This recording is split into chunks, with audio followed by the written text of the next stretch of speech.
Bienvenue dans les histoires du soir de Lisée Gris. M la maudite, chapitre 4. L'annonce. Je ne garde aucun souvenir de mon trajet ce jour-là. La seule chose qui me reste, c'est la sensation que Printemps allait à une allure ahurissante, comme si, porté par mon enthousiasme, il volait. En arrivant chez mes parents, nous avions franchi la clôture de leur terrain en trombe. C'est à peine si j'avais pris le temps de déceler mon compagnon et de ranger son équipement dans la grange avant de me ruer dans la maison. Mes parents étaient dans la cuisine, tous deux portaient encore leurs habits de nuit. Il était à peine 5 heures du matin. « Maman! Papa !»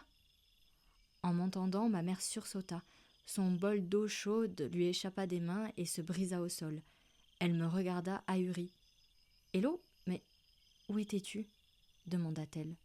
Je lui répondis, le corps secoué par l'adrénaline qui déferlait en moi. J'aimerais pouvoir vous décrire cet épisode comme un moment épique dans lequel je me serais exprimée d'une manière limpide, avec beaucoup de charisme et tout à fait maîtresse de mes émotions.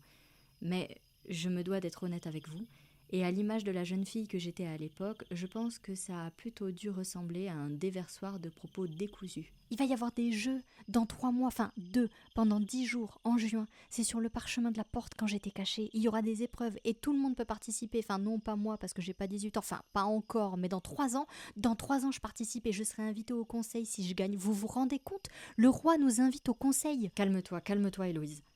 Mon père me parla de sa voix douce. Recommence, s'il te plaît. Après avoir pris plusieurs fois ma respiration, j'étais essoufflée comme si je venais de courir une demi-lieue, je finis par tout leur raconter. Mes parents n'avaient rien dit.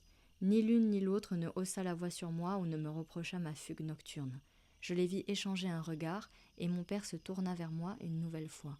« Tu es sûre de ce que tu dis ?»« Oui. »« Absolument sûre ?»« Oui !» Un lourd silence se fit dans la cuisine et le temps sembla se figer quelques secondes. Puis, mon père soupira et reposa son dos contre le dossier de sa chaise. « Et je suppose que tu vas vouloir assister aux épreuves ?» me demanda-t-il. « Ah, ça !» Ma mère avait répondu avant même que je ne puisse reprendre mon souffle. Sa voix vibra comme le tranchant d'une lame qu'on aiguise. « Il faudra voir, mais je ne m'y opposerai pas si tu te fais accompagner. » Un gloussement de joie m'avait échappé en entendant ma mère prononcer cette phrase. Je m'étais alors jetée à son cou, manquant de la faire tomber à la renverse, avant de prendre mon père dans mes bras à son tour. « Merci, je vous promets de vous aider tout le temps, dès qu'il faudra semer les champs, même si je préfère faucher, et je préparerai le petit déjeuner tous les matins, pour les garçons aussi, évidemment. »« Allons, tu n'as pas besoin de promettre tout ça, » me répondit ma mère. « Oui, » ajouta mon père, « n'en fais pas trop. » Vous l'aurez compris, les rumeurs ont tendance à vite se transmettre dans mon coin de campagne.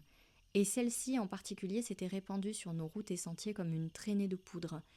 Ce même jour, en fin de matinée, Saïd tambourina à notre porte pour me partager la nouvelle. « Tu ne devineras jamais ce qui s'est passé. » Lui qui était d'habitude si soigné et propre sur lui transpirait à grosses gouttes en reprenant bruyamment sa respiration. Il fut surpris de me savoir déjà au courant. Son père était allé vendre du bétail en ville de bonne heure et faisait partie de celles qui avaient découvert le parchemin au premier rayon du soleil. La vente des bêtes avait été expédiée et il s'était empressé de rentrer chez lui pour prévenir sa famille. Je racontai à Saïd ma virée nocturne, l'escapade par la fenêtre, la chevauchée sous la lune, la cachette sous le porche, le réveil en sursaut, le parchemin. Au fil de mon récit, son regard se mit à pétiller dans une vive intensité. Je savais très bien à quoi il pensait. Depuis toujours, nous avions le même rêve. Il éclata de joie et prit mes mains dans les siennes. « Tu te rends compte ?» s'écria-t-il. « C'est incroyable. On va enfin pouvoir rentrer dans le château. » À la lueur des étincelles qui s'étaient allumées dans nos yeux, nous nous promîmes d'aller ensemble assister au jeu et de nous entraîner côte à côte jusqu'à ce que nous puissions, nous aussi, y participer.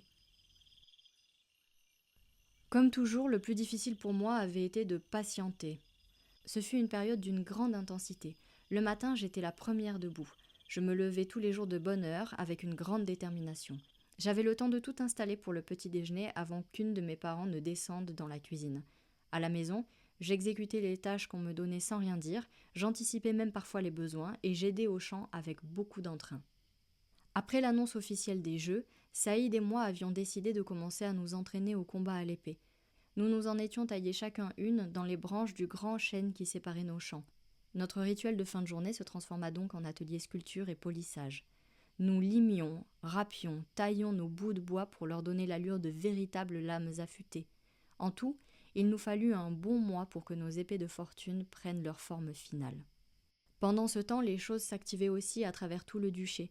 Une immense parcelle de terre au pied de la ville fortifiée avait été désignée comme l'endroit où auraient lieu les jeux. En quelques jours à peine, la zone avait été entièrement déboisée. La terre avait été retournée et les ouvriers du chantier y avaient déversé des litres de sable pour aplanir et durcir le sol. Après quoi, la construction d'une grande arène avait démarré sur la partie ouest du terrain. Le reste de l'immense espace dégagé servirait à accueillir les étals des commerçants et commerçantes et les tentes des participants et participantes. Aucune nouvelle rumeur ne se fit entendre pendant ces semaines-là. Depuis l'annonce, les cœurs étaient plus légers et les gens semblaient s'accommoder du quotidien avec plus de facilité. C'était comme si les vieilles rancunes envers le duc et ses conseillers s'étaient dissipées grâce à la joie et l'espoir que nous ressentions tous. Voilà comment s'étaient déroulés ces 3 mois d'attente. Et, bizarrement, a posteriori, j'ai la sensation que cette période de ma vie est passée trop vite.